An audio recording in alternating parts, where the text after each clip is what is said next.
Welcome back to Miles Reads. I'm Miles. Today, we're delving into salt, a world history. Site start, we'll uncover the untold stories behind this common seasoning and explore how it has profoundly shaped the course of human history. Site start, you might be wondering, what's so special about something as common as salt? Let's consider a few questions. Site start, what role did salt play in the politics and economy of ancient China? Site start, what is the connection between the mysterious Mayan civilization and salt? Site start, how did salt help trigger the French Revolution? Site start, how did Mahatma Gandhi use salt to launch his non-violent non-cooperation movement against the British colonial government? Site start, furthermore, how was salt mined, evaporated, transported, and traded?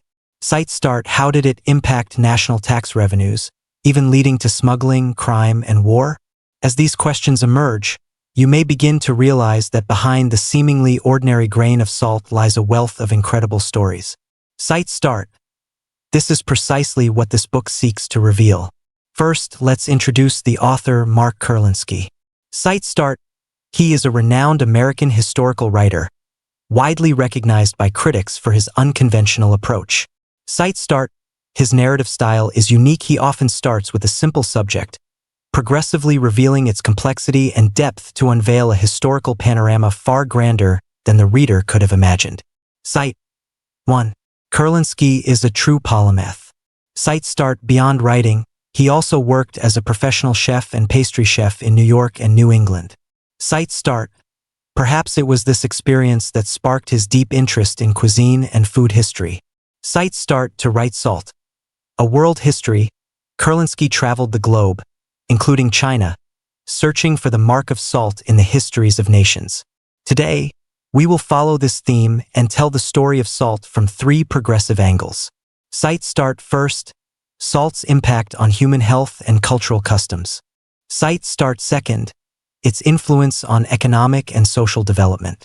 Site start, third, its role in conflict, war, and even the outcome of battles. Site start, let's begin with our first part, salt and the human body. Did you know how much salt is in the human body? Site start, an adult man contains about 250 grams of salt. So what does salt do for us? Table salt is primarily sodium chloride, which breaks down into sodium and chloride ions in the body. Site start, both play crucial roles. Site start, sodium helps transmit nerve impulses, regulate the flow of electrical charges in and out of cells, control our senses of taste, smell, and touch, and aids in muscle contraction, including the heart. Site start, chloride, on the other hand, aids digestion and maintains the body's acid-base balance. Site start, it's also essential for activating the immune system when under attack. When we exercise, sodium is lost through sweat. Site start, if not replenished, it can lead to cramps. Site start, thus, salt is key to maintaining the osmotic balance between the inside and outside of our cells, directly affecting water distribution in the body. These are the vital functions of salt as understood by modern biology and chemistry. Site start, simply put, none of us can live without it. But in the eyes of the ancient Chinese, salt possessed even more magical properties. Site start, for instance, they believed salt had medicinal value. Site start, Tao Hongjing of the Southern Liang dynasty recorded in the Mingyi Bielu miscellaneous records of famous physicians that salt could reduce inflammation, cool the blood, and detoxify the body. Site start, in the classic novel Dream of the Red Chamber, the protagonist, Jia Baoyu, had a daily habit of brushing his teeth with salt. Site start, today, some toothpastes are specifically formulated with salt. Site start, of course, these traditional beliefs require modern scientific validation, and we shouldn't use salt as medicine. Site start, they are mentioned to illustrate the importance of salt in the lives of ancient people. Site start, it wasn't just in China. Salt was also imbued with mystical powers in other cultures, giving rise to many customs. Site start, for example, in the Pyrenees Mountains between France and Spain, a local custom required a newlywed couple to place salt in their left pockets on the way to the church, supposedly to prevent impotence. Site start, in parts of Belgium, the groom carries the salt, while in others the bride eats it. Site start, German brides would have salt sprinkled in their shoes. The book cites many examples of the hidden link between salt and sex. Site start, celibate Egyptian priests abstained from salt, believing it incited sexual desire. Site start, in Old Borneo, modern-day Southeast Asia, if a Dayak man on a hunt took an enemy's head, he was forbidden from both sexual activity and eating salt upon his return. Site start. Interestingly, a similar custom existed among Native American tribes. Site start, of course, we should view these examples through a cultural and folkloric lens, not as scientific fact. That concludes our first part on salt's effect on the human body. But its story is much larger. Site start. Now we move to part 2. The cities and nations forged by salt. Site start, in ancient China, salt was a major source of fiscal revenue. In the ancient seal script, the character for salt, yan, is composed of 3 parts, mean, a vessel at the bottom, representing the tool to get salt. Site start, chun, a subject or official on the top left, and lu, brine, on the top right. Site start, the character structure itself suggests strict state control over the salt industry. Site start, during the spring and autumn period, the great statesman Guanzhong of the Qi state first proposed the idea of state control of mountains and seas in his work, the Guanzi. Site start, this meant the state should monopolize the salt industry and set high prices, allowing it to generate revenue by buying low and selling high. Site start, the Guanzi's conclusion on salt management was simple. Salt holds extraordinary power and can be used to sustain the nation's economy. Site start, later, after Qin Shi Huang unified the 6 states, the Qin dynasty adopted Guanzhong's policy, establishing a price monopoly on salt to fund military expenditures and the construction of the Great Wall. Site start, when the Han dynasty replaced the Qin, it briefly ended the salt monopoly. Site start, however, during the reign of Emperor Wu of Han, the treasury was depleted by wars against the Xiongnu, forcing him to reinstate the state monopoly on salt. Site start, in 44 BCE, Emperor Yuan of Han temporarily lifted the ban, but just 3 years later, with new wars looming, the salt industry was nationalized once again. Site start, it's clear that feudal rulers' attitudes toward salt were dictated entirely by the state of the treasury. Site start, they abolished and reinstated the monopoly as needed whenever a war began. The people knew the government would soon be controlling the salt again. Site start, for over a century during the Sui and Tang dynasties, the salt trade was open. Site start, but after the Lushan rebellion, the state faced a fiscal crisis, and salt once again came to the rescue, resuming its role as a revenue generator. Site start, from that point on, through all subsequent dynasties, the salt industry never regained true freedom. As it was in China, so it was in Europe. Site start, the Roman Empire's development was also inseparable from salt. Site start, unlike Chinese dynasties, the Roman government didn't fully monopolize the salt industry, but it would control salt prices without hesitation when deemed necessary. Site start, during the Punic Wars, a series of 3 major conflicts spanning more than a century, Rome manipulated salt prices to fund its military. Site start, while the price of salt in the city of Rome was kept relatively low, it was marked up in other regions. Site start, in other words, the farther you lived from a saltworks, the more you paid.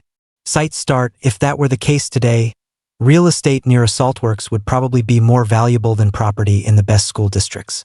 Salt was integral to the building of the Roman Empire. Site start, with each new territorial expansion, they established new saltworks, for example, in the coastal marshes and brine springs of newly conquered lands. Site start, through war, they took over numerous Celtic saltworks in what is now France, Germany, and Britain. Site start, they also seized Carthaginian saltworks in North Africa, Sicily, and Spain.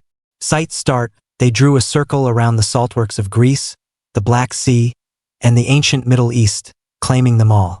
Site start, with salt came money, and with money came the backing and capital for further expansion. The same story unfolded in the Western Hemisphere.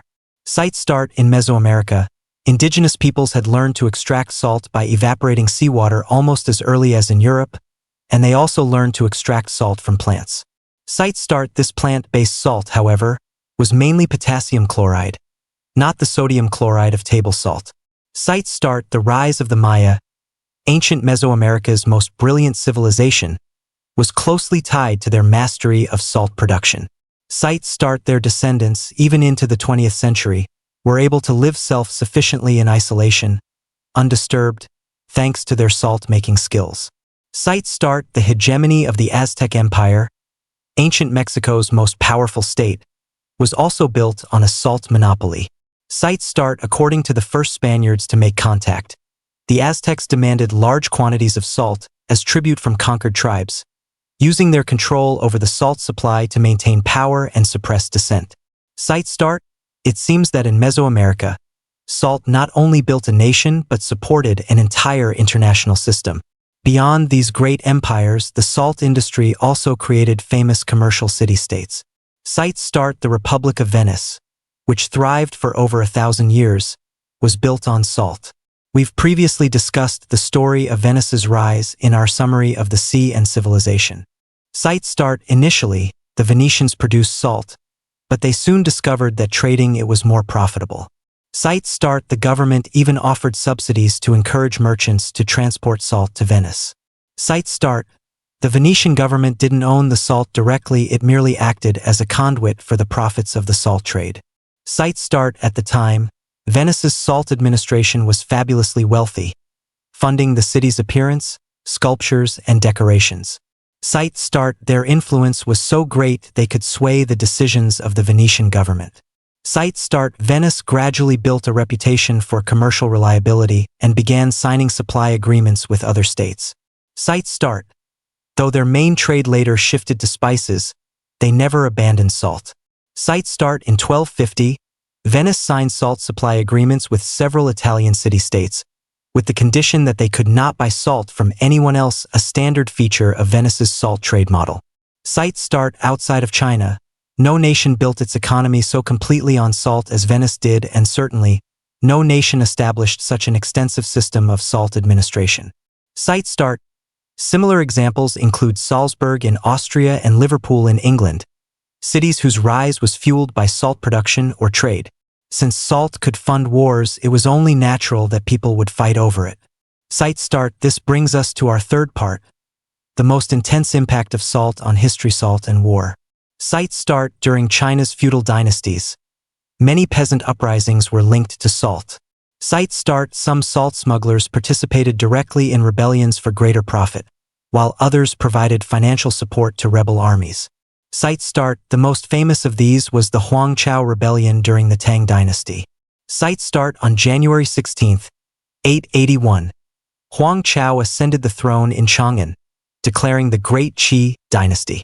Sites start. 2 years later, he was overthrown and soon after was defeated and committed suicide near Mount Tai in Shandong. Sites start. Huang Chao came from a family of salt smugglers. His family in Hezi, Shandong, had been in the business for 3 generations. Another figure closely tied to illicit salt was Zhu Yuanzhang, the founding emperor of the Ming dynasty. Sites start. A significant portion of his early funding came from salt smuggler patrons. Sites start. Interestingly, his main rivals such as Zhang Shiqing, Chen Yuliang, and Fang Guozhen also came from salt smuggling backgrounds. Sites start. This has led some to say that the peasant uprisings at the end of the Yuan dynasty were essentially a power struggle among gangs of salt smugglers. Sites start. The salt tax was another keyword that sparked wars, with the most classic example being France. Sites start. In the 16th century, King Francis I imposed a rigid system of control over every stage of the salt industry, from production and wholesale to operations and retail. Sites start. This triggered a massive uprising in southern France, where over 40,000 armed peasants revolted under the slogan, "Long live the king with no salt tax." Sites start. The French monarchy, stunned by the scale and ferocity of the rebellion, was forced to back down. Sites start. During the reign of the Sun King, Louis XIV, commercial and financial power was handed to Jean-Baptiste Colbert. Sites start. A leading proponent of mercantilism, Colbert became infamous for his harsh salt tax policies. Sites start. He also cracked down brutally on salt smugglers. Sites start. Under his policies, an innkeeper could be breaking the law just by providing lodging to a smuggler, with repeat offenses punishable by death. Sites start. By the late 18th century, about 3,000 people in France were being sentenced to death annually for resisting the salt tax. Sites start. Salt smugglers, though outlaws, became popular heroes for selling salt below the market price. Sites start. In stark contrast were the universally despised salt tax collectors. Sites start. These collectors were rude, disregarded the law, and abused their privileges, arbitrarily stopping, questioning, and even arresting anyone they deemed suspicious without due process. Sites start. They were particularly known for abusing their power over women, using searches as a pretext to grope them, though they did often find hidden bags of salt. Sites start. This scene might bring to mind Isaac Babel's short story Salt, which features a very similar scenario. Sites start. Armed clashes between smugglers and tax collectors were frequent, with both sides heavily armed for battle. Sometimes a tax collector would be murdered. Sites start. In retaliation, the king's army would march into the village where the murder occurred and carry out a massacre. Sites start. Then came the events we all know. The people of Paris stormed the Bastille, the French Revolution erupted, and the Bourbon monarchy collapsed. Sites start. The salt tax wasn't the sole cause of the revolution, but the harsh laws surrounding salt had become a symbol of government injustice in the eyes of the people. Sites start. Salt could not only trigger wars but also determine their outcomes. Sites start. On the battlefield, it could be more critical than guns and cannons, a lesson proven by figures from Napoleon to Lincoln. Sites start. In the early 19th century, Napoleon's First French Empire was at its zenith, controlling half of Europe. Sites start. Yet, his invasion of Russia ended in a disastrous defeat. Sites start. During the retreat, thousands of French soldiers died not from fatal battle wounds, but because a lack of salt made it impossible to effectively disinfect their injuries. Sites start. In war, salt is needed not just for medical purposes, but also for soldiers' daily rations and for the feed of horses and livestock to maintain their stamina. Sites start. During the American Civil War, a key factor in the Union's ultimate victory was its success in cutting off the Confederacy's salt supply. Sites start. Both the Union and Confederate armies included salt on their logistics lists. Sites start. In 1864, a Confederate soldier's monthly ration was supposed to include 10 pounds of bacon, 26 pounds of coarse meal, 7 pounds of flour or hardtack, 3 pounds of rice, 1.5 pounds of salt, and seasonal vegetables. Sites start. The Union Army's supply list also included salt, salt pork, and occasionally bacon or fresh or salted beef. Sites start. Often, however, the Confederacy could not fulfill this ration list, severely impacting its fighting capability. Sites start. In fact, just 4 days after the war began on April 12, 1861, President Lincoln ordered a blockade of all southern ports. Sites start. This move led to shortages of all kinds of goods in the South, especially salt. Sites start. Initially, Southern plantation owners resorted to the old methods of the American Revolution, sending slaves to boil seawater in large pots to make salt. Sites start. But as the war dragged on, this ancient method was far from sufficient. Sites start. When the war began, a 200-pound bag of salt sold for just 50 cents in the port of New Orleans. Sites start. After more than a year of the blockade, by the fall of 1862, the price for the same bag had soared to $6 and you were lucky to find it at all. Sites start. By January 1863, a bag of salt cost as much as $25. The Union Army quickly recognized salt as a strategic advantage. Sites start. Salt is an article of prime necessity. General William T. Sherman wrote in August 1862, "It is a contraband of a peculiar class, for it is essential to the curing of meat, without which an army cannot be sustained." Sites start. Throughout the war, Union forces targeted Southern salt works, destroying them immediately upon capture. Sites start. If it was a salt well, they would destroy the pumps. Sites start. In contrast, Confederate forces would celebrate exuberantly upon capturing a saltworks and quickly put it back into production. Sites start. At the end of the Civil War, when Union General Ulysses S. Grant sat down to negotiate with the Confederate commander, the Southern general said, "My men haven't eaten in 2 days. I hope you can give us something to eat." Sites start. An incredible scene followed. When the Union supply wagons appeared, the defeated and starving Confederate soldiers erupted in cheers, shouting, We can finally eat food with salt again. Some struggles over salt were less violent but equally profound. Sites start in early 20th century India. The British colonial government, seeking to monopolize salt profits, forbade Indians from making their own salt from the sea. Sites start, the leader of India's independence movement, Gandhi, chose this as his point of attack. Sites start, he announced he would walk to the sea and make a piece of salt that belonged to the Indian people. Sites start, Gandhi set out alone, but he was soon followed by a massive, spontaneous crowd of supporters. Sites start, the procession marched 241 miles, finally reaching the sea on April 5, 1930. Sites start, Gandhi bent down, scooped up a handful of salty water and mud, and let it dry in the sun, leaving coarse grains of salt in his hand. This simple act sent shockwaves across India. Sites start, the event became known as the Salt March. Sites start, the British, terrified that Gandhi could openly defy their laws with such nonviolent means, panicked. Sites start, they first imprisoned him, then were forced to release and negotiate with him. Sites start, the Salt March was a landmark event in Gandhi's nonviolent non-cooperation movement. This has been the story of salt as brought to us by Mark Kurlansky. Through these tales, the author reveals the profound significance of salt in human history. Let's summarize. Sites start, first, physiologically, salt is essential for the human body, and people all over the world depend on it. Sites start, because of this, the ancestors of many cultures believed salt had magical properties, leading to rich cultural customs, some of which persist today. Sites start, second, salt played a crucial role in the rise of cities and nations. Sites start, economically, whether for commercial cities like Venice, Salzburg, and Liverpool, or for ancient China, the Roman Empire, and the Mayan and Aztec civilizations of Mesoamerica, salt and its associated trade and taxes had a vital impact on their development. Sites start, third, salt could incite conflict and even determine the outcome of wars. Sites start, in France, for example, protests against the salt tax were a major contributing cause of the French Revolution. Sites start, in nonviolent struggles, like India's independence movement. Gandhi's Salt March was a pivotal historical event. Sites start, furthermore, salt could influence the outcome of a war, as seen in Napoleon's failed Russian campaign and the conclusion of the American Civil War, both of which were closely linked to salt supplies.